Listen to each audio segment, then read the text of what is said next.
আমাদের মাননীয় প্রধানমন্ত্রী ঢাকা ইউনিভার্সিটির একজন MA পাস অ্যাকাউন্টেন্টকে সেন্ট্রাল ব্যাংকের গভর্নর নিয়োগ দিয়েছেন, যেটা শুধু বাংলাদেশের না, আই গেস বিশ্ব রেকর্ড। কারণ আমি তার রেজিউমি, যেদিন তাকে নিয়োগ দেওয়া হয়েছে আমি তার রেজিউমি পড়েছি, তার সেন্ট্রাল ব্যাংকিংয়ে কোনো অভিজ্ঞতা নাই।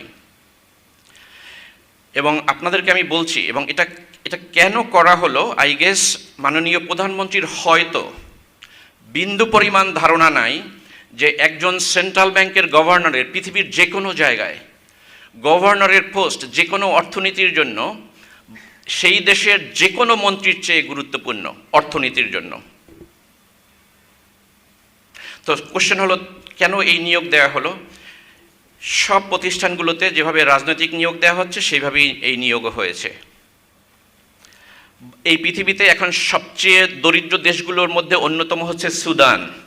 সুদানের সেন্ট্রাল ব্যাংকের গভর্নর মিস্টার সালাম হাসান ইউএসের একটা বিখ্যাত ইউনিভার্সিটি থেকে PhD করা, পৃথিবীর দরিদ্রতম দেশের গভর্নর, ইকোনমিক্সে US থেকে PhD করা। সেখানে একজন অ্যাকাউন্টেন্টের সেন্ট্রাল ব্যাংকে কোনো কাজ নাই, সেন্ট্রাল ব্যাংক গভর্নরের অ্যাকাউন্টেন্ট হিসাবে কোনো কাজ নাই। সো আমি আশা করব যে আপনারা যদি আর্থিক খাতকে রিপেয়ার বা রিফর্ম করতে চান, মাননীয় সংসদ সদস্যরা এই পজিশনগুলো যদি রাইট জায়গায় রাইট পিপল বসানো না হয় তাহলে সেই সংস্কার সম্ভব না। সো কথা হচ্ছে যে আমাদের ব্যাংকিং খাতে করণীয় কি? আমাদের আসলে আলফা জেনারেশন, জেনজির পরে যে আলফা জেনারেশন, করণীয় আমরা সবাই জানি। ক্লাস 8-এর একটা ছাত্র আমার ধারণা বাংলাদেশের, এরা এত সচেতন, তারা জানে করণীয় কি।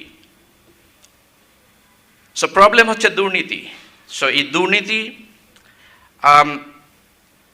কিভাবে কমানো যাবে সেই বিষয়ে কনস্ট্রাকটিভ আলোচনা আমরা দেখতে চাই এনসিপির সংসদ সদস্য সহ সব নেতাদের কাছ থেকে। সো বাংলাদেশ ব্যাংককে পুরোপুরি ইন্ডিপেন্ডেন্ট করতে হবে, এর কোনো বিকল্প নাই। যেটা জুলাই সনদে ক্লিয়ারলি ছিল, আমি জুলাই সনদ অনেকবার পড়েছি, তো সেই সংস্কার তো রিজেক্ট করে দেওয়া হয়েছে। ব্যাংক পরিচালনা পর্ষদ যেটা, সেখানে ঢেলে সাজাতে হবে।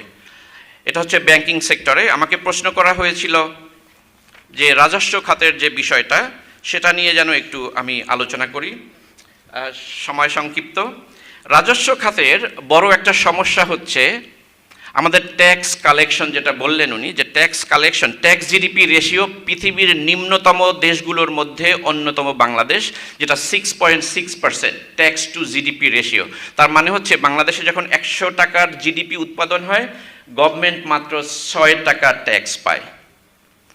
উন্নত দেশগুলোতে এটা 25 থেকে 35, আমাদের পার্শ্ববর্তী দেশ ভারতে হচ্ছে 18% পায়, ভিয়েতনামে সেটা 19%, আমাদের দেশে 6.6% অনলি।